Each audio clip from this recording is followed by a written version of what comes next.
তারেক রহমান সাহেব বলেছিলেন বাংলাদেশ যাবে কোন পথে, ফয়সালা হবে রাজপথে।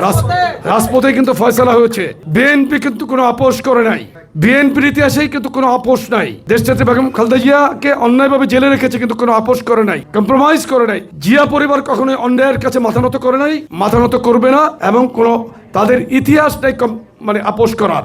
আমাদের ভারপ্রাপ্ত চেয়ারম্যান জনাব তারেক রহমানও কিন্তু অত্যন্ত কঠিন। কোটি মানুষের আস্থার ভালোবাসায় 11 বারের মতো দেশের 1 নম্বর রেফ্রিজারেটর ব্র্যান্ড ওয়ালটন। সাহসী একজন মানুষ, নিজের ভাই মারা গিয়েছে, বাংলাদেশে আসতে পারে নাই, মা অসুস্থ, দেখতে পারে নাই, কিন্তু তারপরে কিন্তু অন্যের কাছে মাথা নত করে নেই, কোনো আপোষ করেন নাই। আপনাদের প্রত্যেককেই আমি ধন্যবাদ জানাই। এবং এই দেশের থেকে আপনারা এত কষ্ট করে বাংলাদেশে রেমিটেন্স পাঠাচ্ছেন, আমি বিএনপি পরিবারের পক্ষ থেকে এবং জনাব তারেক রহমানের পক্ষ থেকে আপনাদেরকে ধন্যবাদ জানাচ্ছি।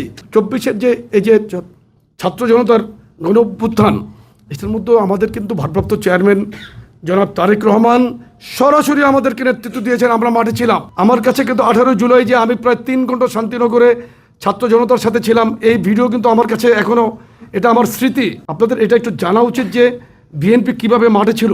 এই যে আন্দোলন, এই আন্দোলনে কিন্তু আমরা বিএনপি কোনোদিন এই সরকার বিরোধী আন্দোলনে কিন্তু মাঠ থেকে কোনোদিনও সরে যায় নাই। এখন অনেকে অনেক কথা বলতেছেন, আমরা কারোর সাথে ক্রস করতে চাই না, আমরা প্রত্যেকের এই বাংলাদেশকে পুনর্গঠন করতে চাই। এই যে আজকে সংস্কারের কথা বলতেছে, যারা সংস্কারের কথা বলতেছে, 13 জুলাই 2023 বিএনপি ভারপ্রাপ্ত চেয়ারম্যান 31 দফা দিয়েছিলেন।